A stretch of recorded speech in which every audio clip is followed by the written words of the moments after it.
Buongiorno, io sono Vez e benvenuto in questo nuovo video di Economia Pop. L'argomento di oggi è piuttosto particolare, si parla di monete metalliche. Le monete realmente utili sono quelle da 2 euro, 1 euro, massimo 50 centesimi. Sotto queste diventano un peso per tutti quanti. Soprattutto le monete di rame, delle quali tutti vogliono disfarsi il prima possibile. Appesantiscono solo i nostri portafogli e di fatto non comportano un aumento della ricchezza.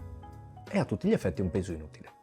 Ecco, se a questo punto io vi dicessi che con quelle monete qualcuno si è arricchito, e no, non sto parlando di chi ogni volta mette una monetina dentro il salvadanaio e aspetta di avere un piccolo tesoretto dopo anni. Se vi dicessi che chi si è arricchito ha scambiato delle banconote con quelle monetine, che effetto vi fa sapere che ci sono persone che fanno soldi semplicemente scambiando le monetine con soldi di carta? Ebbene sì, questa è la storia di James Smallback, forse l'ho pronunciato malissimo, però è lui. Un ragazzo laureato alla Stanford University, che è una delle più prestigiose università statunitensi. Un giorno ebbe la brillante idea di trasformare quel peso nei vostri portafogli in una sua ricchezza. Sì, la sua fonte di reddito è scambiare monetine con le banconote. Queste monetine risultano ingombranti non solo per lo spazio fisico che occupano, ma anche perché per utilizzarle devi stare a contarle 20 ore per poi dare l'importo corretto. Ed ecco che questo ragazzo ha scoperto che non solo la gente voleva disfarsi delle monetine, ma che avrebbe anche pagato per farlo. Una volta avuto questa brillante intuizione, ebbe un'altra idea geniale.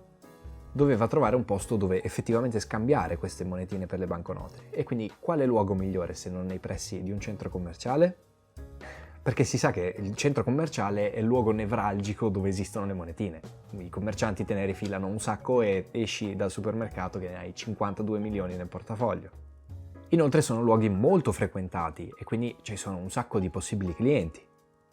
Da questo punto di vista è anche interessante il fatto che due esercizi commerciali vicini non per forza si debbano fare concorrenza.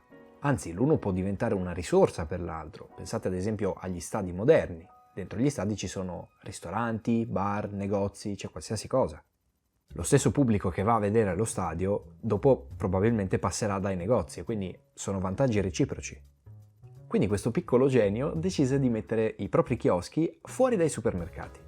E in questi chioschi non si scambiavano solo monetine per banconote, ma anche per buoni del supermercato. E fu così che nel 1991 fondò la Coinstar, che oggi ha circa 20.000 chioschi sparsi in tutto il mondo. Pensate che ogni anno vengono convertite quasi 3 miliardi di monetine. Il guadagno della società sta nel fatto che la commissione per fare questa operazione è altissima, è al 9,9%. In pratica significa che devi dargli 11 euro di monetine per avere una banconota da 10. Sono commissioni assurde e qui viene il lato un po' meno bello della faccenda. Siamo realisti, per quale motivo le persone sono disposte a pagare per disfarsi delle monetine? In primis, la gente odia le monetine e vuole disfarsene ad ogni costo.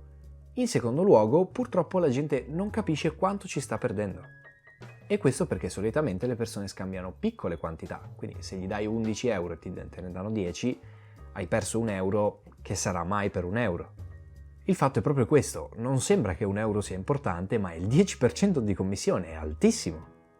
Significa che se voglio 10.000 euro di banconote, gli devo portare 1.000 euro in più di commissione. Di fatto quel 1 euro è poco solo se consideriamo piccole cifre. Bene, concludiamo questo video con un'altra interessante vicenda. Questo servizio offerto da Coinstar sta per sbarcare anche in Italia. Appena vi dirò i dati vi sarà subito lampante perché è necessario anche nel nostro paese questo tipo di servizio. Si stima che in Italia circolino monete solo da 1 e 2 centesimi per un valore di 98 milioni di euro. 98 milioni di euro di monetine da 1 centesimo sono 9,8 miliardi di monetine. Con questo dato vi saluto, il video è finito qui, come sempre se vi è piaciuto lasciate like, commentate, condividete, iscrivetevi e attivate la campanellina, ma soprattutto come sempre tra poco appariranno dei riquadri con altri bellissimi video, sempre miei, quindi andate a vederli.